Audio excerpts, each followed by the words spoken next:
China is being praised by too many people for being the good guy in this catastrophe, for stopping the virus when it started in its city of Wuhan, with a tough crackdown and then sending aid to countries like Italy. In New South Wales, Labor MP Shaukat Mosselman is sounding like a shill for the dictatorship, praising China's president for life. Xi Jinping writing that a nation needed tough, unswerving leadership. For China, President Xi stepped up and provided that leadership. He mustered the resources of the nation and together with the great people of China fought it and contained it. I can almost hear the sounds of the East is red as I speak. Well, if you believe China's figures, maybe you could praise it if you believe China's figures and if you overlooked several important things that actually unleashed this virus onto the world, like China punishing and silencing a doctor who tried to warn the world of this new virus, a doctor who later died.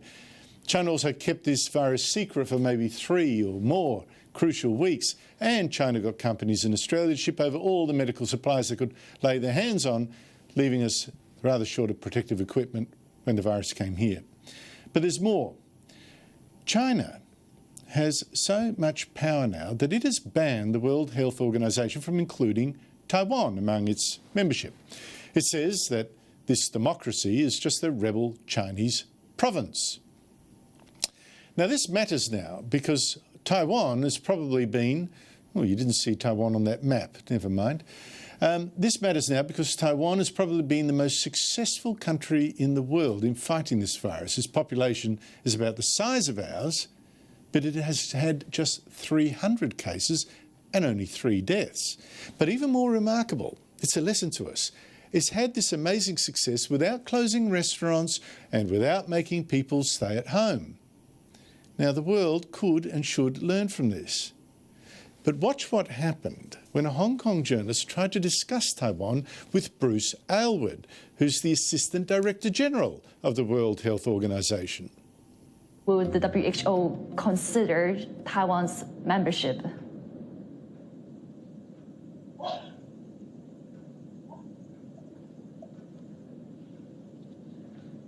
Hello? I'm sorry, I can't hear you. I couldn't hear your question. Okay, yeah. Let me repeat the question. No, that's okay. Let's move to another one then. Right, because I'm actually curious on talking about Taiwan as well, on Taiwan's case.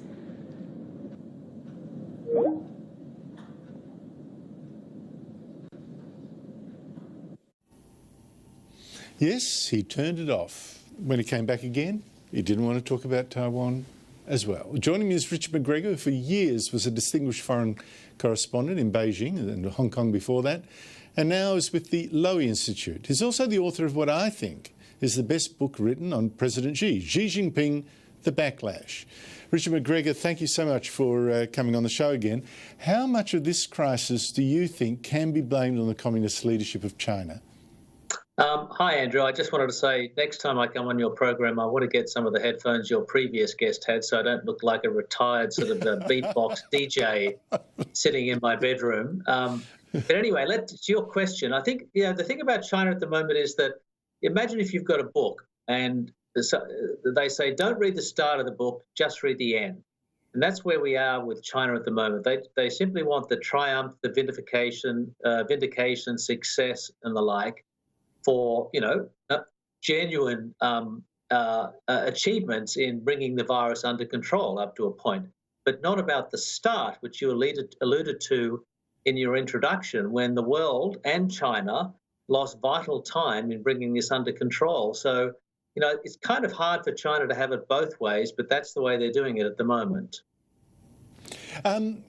Do we, I think it has had some success, but do we believe the Chinese figures that suggest, for instance, it ended local transmission of the disease and has had just 3,300 deaths? That seems to me improbable, and there's rising evidence that maybe that's not the case.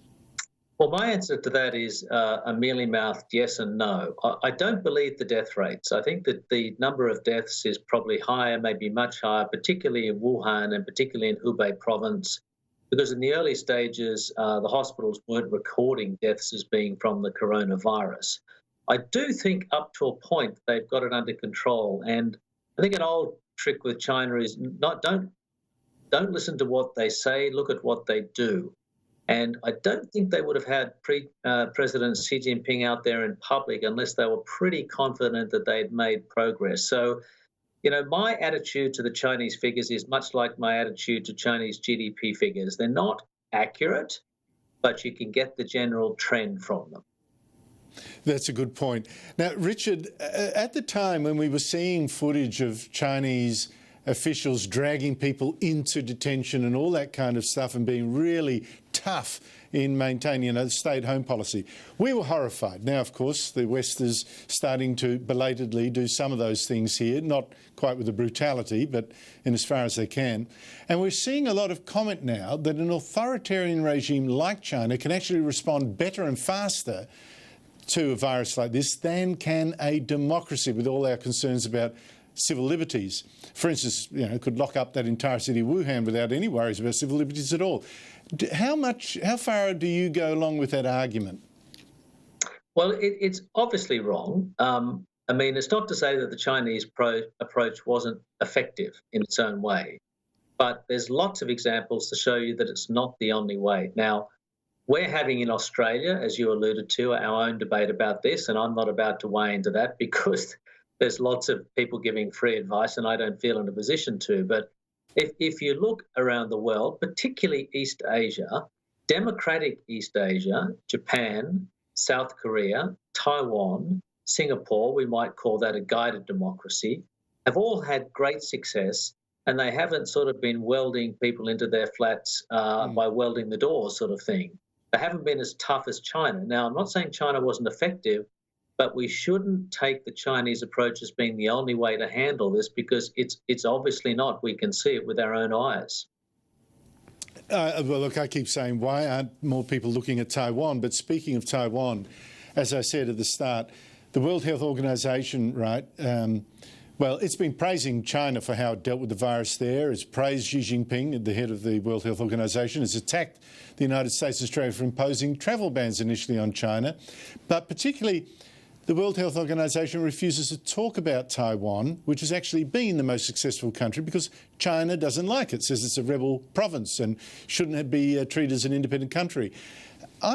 Look, I know you've written in the past about the World Health Organization, but what is to be done about an outfit that I think has been a menace in this fight?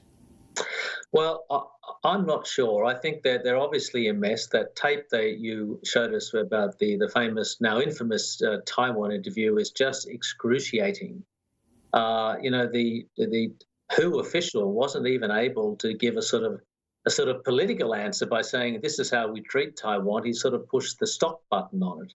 But Taiwan had a bit of luck, if I could say, perversely speaking. They had a bit of luck because last year, when China was punishing Taiwan for a political infraction, they put a great number of bans on Chinese going there, and it turned out that was a gift from the gods when coronavirus started, because not nearly as many Chinese were going to Taiwan as people thought. On the WHO, they get bullied by big powers. That's what's happened here. I can understand up to a point why they would praise China, because they want to keep a relationship, they want to keep access, they want to keep access to data and the like. But they've really gone over the top in a way which I think is pretty unedifying.